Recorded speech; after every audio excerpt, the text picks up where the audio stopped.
The argument erupted the moment they sealed themselves back in the ammunition storage room. We go public.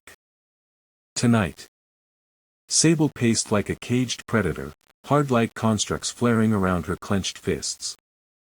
Every news outlet, every corps field commander, every government liaison. Flood the channels before Hallam can spin this. And accomplish what exactly? Okafor's prosthetic arm whirred as he gestured toward the scattered evidence. You think the people who authorized Project Resonance will suddenly develop consciences? This goes all the way to the top, Conductor Voss. Ghost flickered in and out of visibility, her rage making her phasing unstable. 5 people are being tortured in pods right under our feet while we debate optics. I say we blow the facility, extract the prisoners, and sort out the politics later. That's not a plan, Wren said, frantically cross-referencing data on his tablet. That's suicide with extra steps. The extraction process is too integrated, sever their connections wrong and we kill them ourselves. Kael stood silent at the center of the storm, feeling the weight of every argument, every desperate solution. His teammates' voices blurred together as something more urgent demanded his attention. Hunger, 73/100. Rising. The notification blazed across his vision like fire. The emotional stress was accelerating the drain, fear, rage, helplessness feeding the fragments need like kindling on flames. We need a systematic approach, Okafor continued, his voice cutting through the chaos. Document everything. Build an ironclad case. Find allies in core leadership who aren't compromised. How many allies do you think we have? Sable whirled on him, golden light crackling between her fingers. You said yourself this goes to the top. For all we know, half the command structure is in on it. Hunger, 76/100. Kael's hand started shaking. The room felt smaller, pressing in around him as the fragments clawed at his consciousness. Everyone here radiated resonance, rich, tempting power that could silence the growing ache in his bones. The research facility has to have external connections, Wren insisted, oblivious to Kael's mounting crisis. Supply chains, personnel transport, data links. If I can trace those. Daniel Chen is still loose, Ghost interrupted. Fragment 5. The mirror. He escaped that hell and he's somewhere in this outpost. Maybe he has answers. Maybe he can help us understand. Maybe he's completely insane from torture, Sable snapped. Maybe he's a walking weapon Hallam can activate anytime she wants. You're grasping at ghosts, Chen. The irony of the name hit like a slap. Ghost's real surname, shared with the escapee.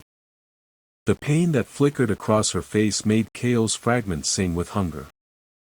Hunger, 81/100. Critical levels approaching. His vision started to blur around the edges. The others' voices became distant echoes as the fragment's presence expanded in his mind like spilled ink. Drain them, it whispered with seductive logic. End the debate. Take their power. Become strong enough to solve this yourself. Kael. Wren's voice cut through the haze. You okay? You look. Fine. The word came out strangled. Just thinking. But he wasn't fine. The fragment's hunger was a living thing now, coiling through his nervous system like liquid fire.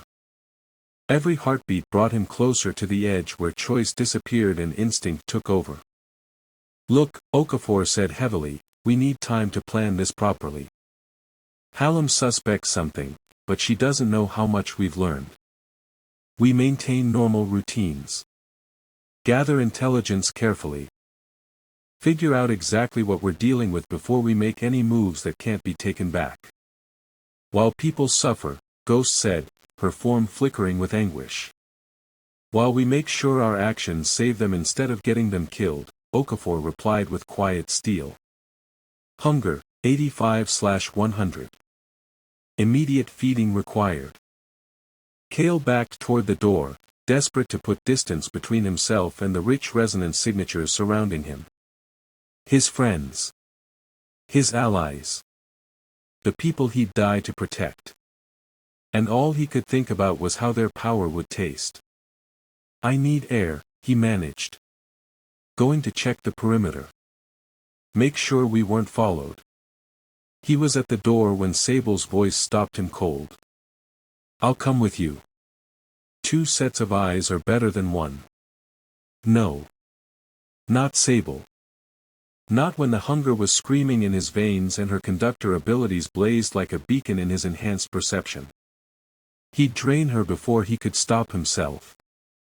"Actually," he said, forcing his voice to sound casual, "I think I saw someone near the elevator when we came down. Should probably investigate solo. Less suspicious." The lie tasted like copper in his mouth, but it bought him escape. He slipped through the door before anyone could object, climbing towards sublevel 8 with shaking hands. Behind him, muffled by concrete and steel, the argument resumed with renewed intensity. Plans and counterplans, desperate schemes to save people who might already be beyond saving. At the sublevel 8 maintenance junction, Kael pressed his back against the wall and tried to breathe. The hunger was a living animal now, clawing at his restraint with increasing desperation. That's when he heard the footsteps in the corridor above him. Precise. Measured. Moving with the confidence of someone who belonged exactly where they were. "Interesting find, Conductor Voss." Director Hallam's voice drifted down the stairwell, cultured and calm.